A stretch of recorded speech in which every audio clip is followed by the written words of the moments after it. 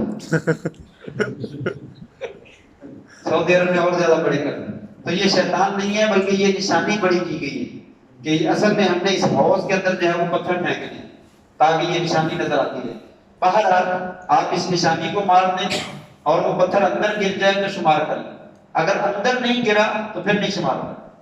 اس کو نہیں بھی لگا تو اندر گر گیا ہے تو شمار کر لیں، لیکن اگر باہر گرا ہے تو وہ شمار نہیں کرنا دوبارہ.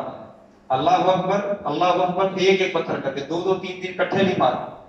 اور 7 پورے ہو گئے تو 8واں نہیں مارنا، 8واں چھوڑ دیں، باہر پھینک، اندر نہ پھینک. اندر پھینکنا بھی غلو ہو جائے. صرف 7 مارنے ہیں، جب یقین ہو جائے 7 پورے ہو گئے تو چھوڑ دیں. اگر کوئی آپ کے ساتھ مریض ہے تو اپنے مارنے کے بعد اس کی جانب سے وکالت کرتے اس کے بھی مار سکتے ہیں. بیوی بیمار ہے، باپ بیمار ہے، ساتھ میں ہے، چھوٹا بچہ ہے، اس کو بھی حج کروا رہے ہیں، وہ کنکریاں نہیں مار سکتا تو پہلے اپنی ماریں پھر اس کی جانب سے ماریں. 7 کنکر اپنے پورے کریں پھر 7 اس کی جانب سے کریں.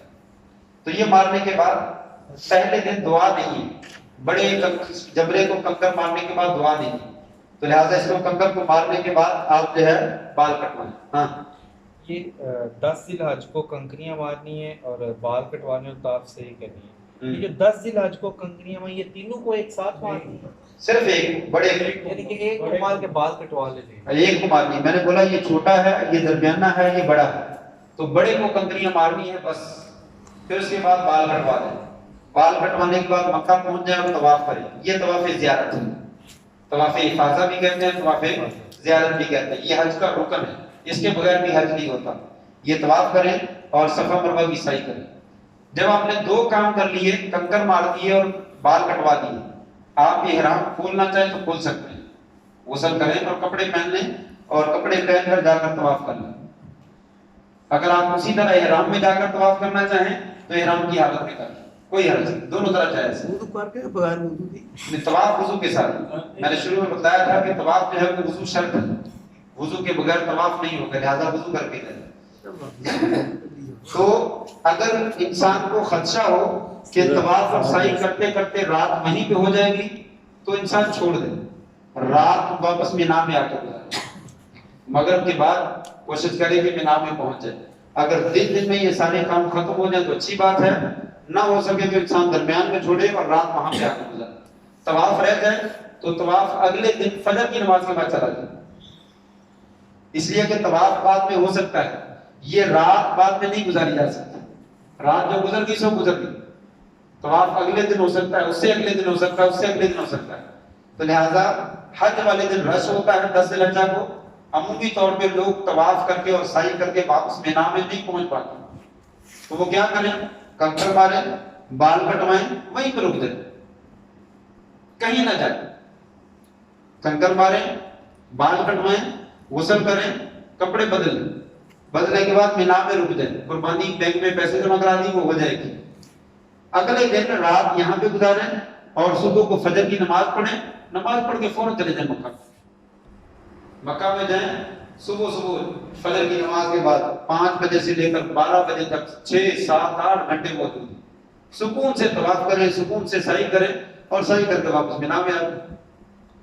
10 ذی الحجہ کو عموماً کام نہیں ہوتے، اس لیے یہ بہترین طریقہ ہے کہ آپ جو ہے وہ 11 ذی الحجہ کو جا کر طواف کریں. 10 ذی الحجہ کو 2 کام کریں اور 3 کام کریں، فارغ ہو جائیں اور طواف اور سعی جو ہے وہ اگلے دن جا کر کریں تاکہ رات وہاں پہ گزاریں. تو رات وہاں پہ گزارنے کے بعد طواف پہلے کر لیا تب بھی ٹھیک ہے، اگلے دن کر لیا تب بھی ٹھیک ہے. طواف کرنے کے بعد جتنی پابندیاں تھیں سب ختم ہو گئی.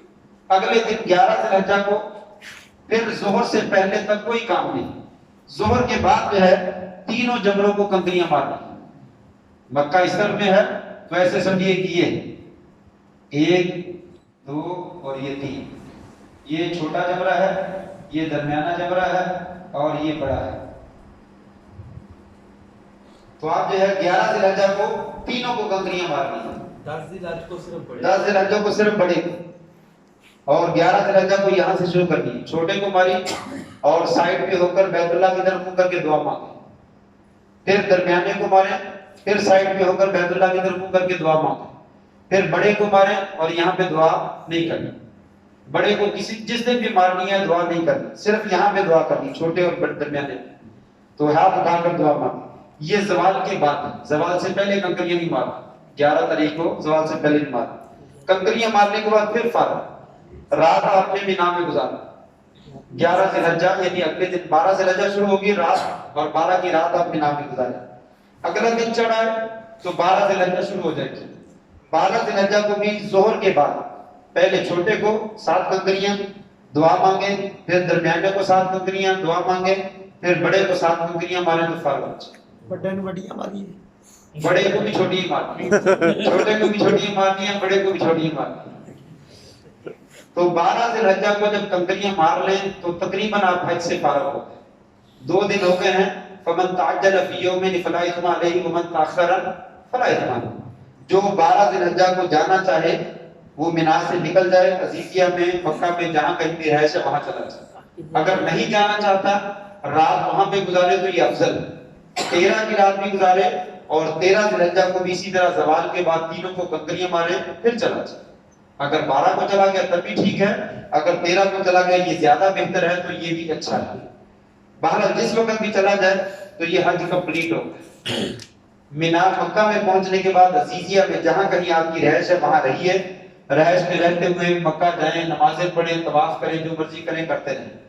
جس دن مکہ سے نکلنا ہے جدہ کے لیے، طائف کے لیے، واپسی کے لیے، مدینہ کے لیے، یعنی مکہ سے باہر جانا ہے، اس وقت جو ہے وہ طواف کرنا ہے۔ اس طواف کو کیا کہتے ہیں؟ طواف الوداع۔ الوداعی طواف آخر میں ہوتا ہے، الوداعی طواف آخر میں ہوتا ہے، جسے آپ پنجابی میں، انگلش میں، ہماری زبان میں کہہ سکتے ہیں سی آف کرنا، مہمان کو الوداع کرنا۔ مہمان کو الوداع کب کرتے ہیں؟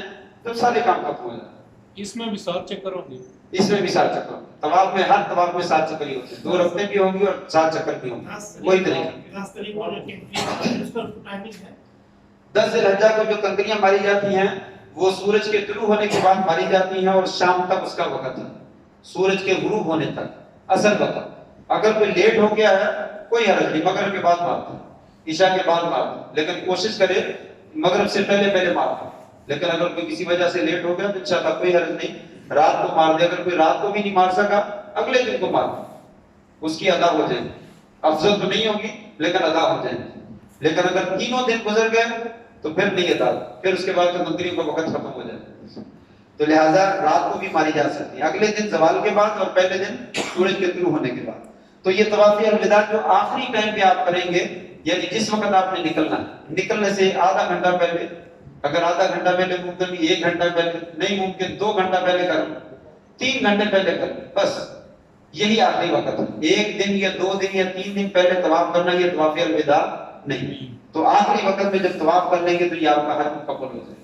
یہ آخری الوداعی طواف جو ہے یہ حیض والی عورت، مینسز والی عورت جو ہے آپ نے اجازت دی ہے، اگر اس دن کسی عورت کے ایام شروع ہو جائیں تو وہ بغیر طواف کے جا سکتی ہے، طواف الوداع کے بغیر۔ باقی لوگوں کے لیے کرنا ضروری ہے، اگر کوئی نہیں کرے گا تو اسے دم دینا پڑے گا۔ تو باہر باقی سب کے لیے طواف کرنا ضروری ہے۔ عمرہ کے لیے الوداعی طواف کر لے تو افضل ہے، لیکن شرط نہیں ہے۔ اہل علم کا ذکر کرنا ہے کہ یہ شرط نہیں ہے، اگر عمرے کے اندر کر لیتا ہے تو بہت اچھا ہے، نہ کرے تو بغیر طواف کیے کہ انسان جو ہے وہ جانا چاہے جا سکتا ہے۔ تو یہ اختصار کے ساتھ چند ایک باتیں میں نے ذکر کی ہیں۔ اللہ تبارک و تعالیٰ سے دعا ہے اللہ کریم جو حج پہ جا رہے ہیں ان کو صحیح سنت کے مطابق حج کرنے کی توفیق عطا فرمائے، ان کے تمام معاملات میں اللہ تعالیٰ آسانی فرمائے، خیر و عافیت سے جانے کی اور خیر و عافیت کے ساتھ واپس آنے کی توفیق عطا فرمائے، اور جو نہیں جا رہے اللہ تعالیٰ آئندہ سال انہیں بھی جانے کی توفیق عطا فرمائے۔ 8، 9، 10